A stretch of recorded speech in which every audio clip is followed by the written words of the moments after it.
ulfaadhaa carraa kennitaniif assalaamu alaykum warahmatullahi wabarakatuh. Hundi keessan baga nagaan dhuftan keessummoonni keenya xiqqaa fi guddaan anaa dhufuu marti keessan taa'aa nyaadhaa dhugaa wanti hundi qophiidhaa isiniin jenna. Tolee. Assalamu alaikum jedheen jalqabadhaa salaamtaa islaamaan isinitti dhaammadhaa akkam nagaa jirtu kan kaabaa fi kibbaa kan bahaa fi dhihaa nageenyi badhaadhaa yaa uummata kiyyaa anaa dhufu martuu hundi ilmaan ayyaa isiniif haa kennu dachaan fayyaa majmu'atu shuuraan baga nagaan dhuftan amiirran keessaniif miseensota waliin gorsaa fi barnoota hundaas nuuf qabattanii anaa dhufu jennee nuti simannaa anaa dhufu jennee nuti simannaa. Kanneen miilaan dhuftan kanneen konkolaataas akkasumas jira kan geejjiba aadaas nooruu isiniin jenna ol seenaa nuuf ta'a keessummoota keenya nooruu isiniin jenna ol seenaa nuuf ta'a keessummoota keenya. Nyaata irraas filadhaa nyaata aadaaf duudhaa kan kutaalee hundaa qopheessinee qabnaa sukkuumaaf caccabsaa qoriis qabnaa harkaa ancootii barbaannaan bilchaateera amma ancootiis barbaannaan bilchaateera amma.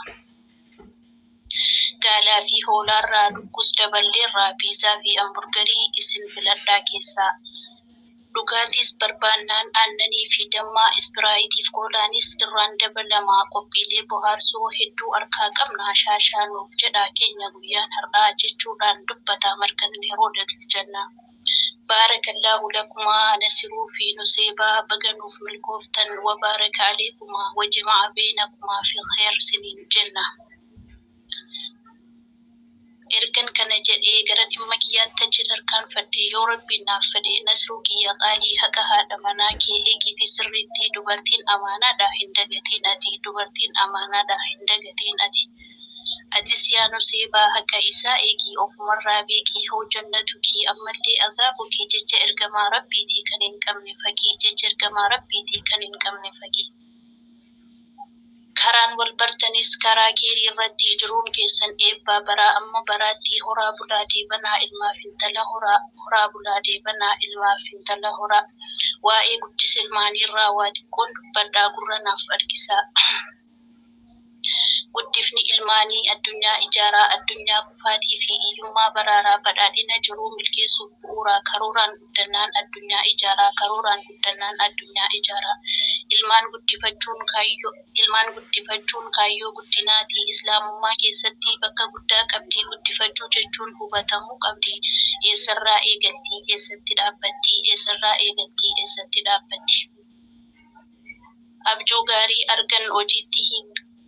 gaarii argan hojiitti hiikuudhaaf tarkaanfiin jalqabaa hirribaa ka'uudhaa tokkoffaa atiyyuu kaayyoo qabaachuudhaa nama gaarii oomishuuf nama gaarii ta'uudhaa haadhaaf abbaa keetiif tola dalaguudhaa ilmarraan siif dhufti booris rakkistuudha.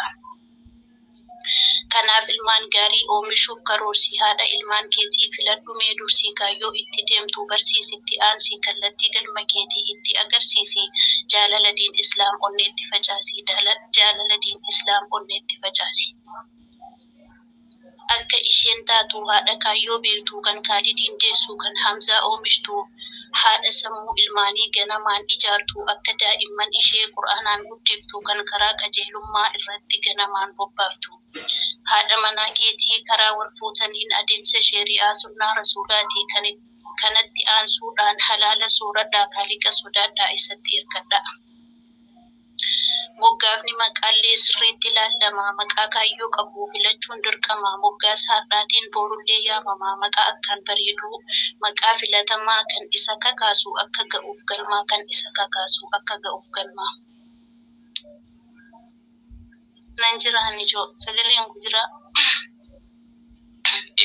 Ni jira. Nasruun keenya beekaa bar abbaa jaalalaa filmi baafne malee sharookaan caalamee maal jedhee ibsatee jaalala nuseebaa.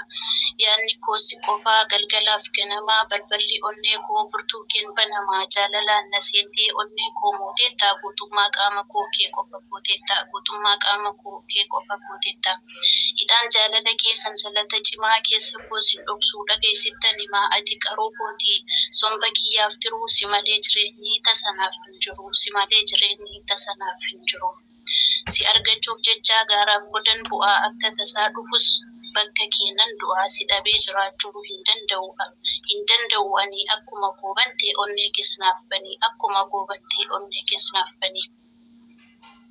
Copheedhumaan jira halkan guyyaa dharraan ati anaaf dhalattee hormaa hin fedhiin narraan ati anaaf dhalattee horman fedhiin narraan.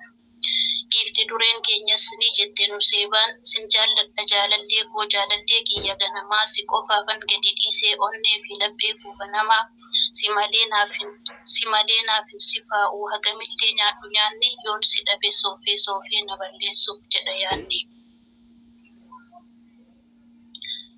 Ati anaaf agartuu kootii sinan laalii lafa argaa ati bantuu balbala kootii furtuun onnee koo si harkaa ati anaaf jaalaladha jaalala keen fedha baachuu yoomuu sirraatii fagaadhee hin danda'u jiraachuu barruu keetu naaf gaaddisaa aduun jalatti nan dha'u yaada keetu na yaachisaa si obsuu tasa hin danda'u.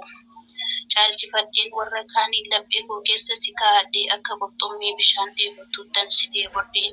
Ati anaaf kennaa bootii kennaa kiyyaa kan ganamaa appitaayitiin nyaata koos dubbii keetiin banama.